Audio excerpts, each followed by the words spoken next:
It's unfortunate that recently we saw the anti-Asian cases not only in verbal assaults, but sometimes turned into physical violence. So after a year into the pandemic, racism and xenophobia are still happening from time to time. And why do you think it's that? And what do you think should be done to stop it? Well, first of all, thank you for having me. It's a pleasure to be with you and your audience. Why it began happening in the first place? Look, it's in some ways, it's a very difficult question to answer. Those kinds of attitudes exist in people's hearts, and they're not visible always. And it's very hard to change the way people feel. Having said that, I think it's pretty clear that very early on, leaders in this country, including the man who lived in the building behind you, our president, not only blamed China as a political matter. I mean, I think he was trying to,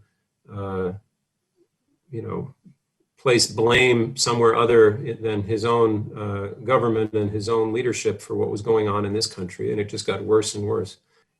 And I think when the leader of any country uses the public space and the microphone and the reach that person has, not to mention social media, it's a huge thing, of course, for Mr. Trump, and uses it in this way, then I have to believe people who feel a little bit like that already, then they feel very comfortable because, look, my president is saying the same thing, so maybe I can do it too.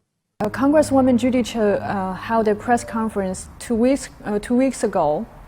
He also blamed the increase of anti-Asian violence on the Trump administration's stigmatization of China during the pandemic.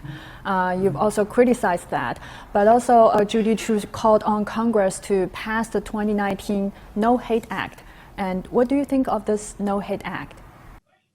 First of all, everybody has a role to play in this, I guess is fair to say.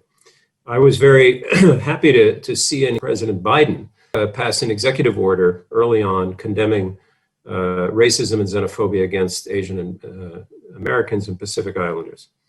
The No Hate Act is more, I believe it's an effort to help local communities and local governments to do a better job with hate crime reporting. So it's a very specific thing. I'm grateful and I'm happy that lawmakers are thinking about this.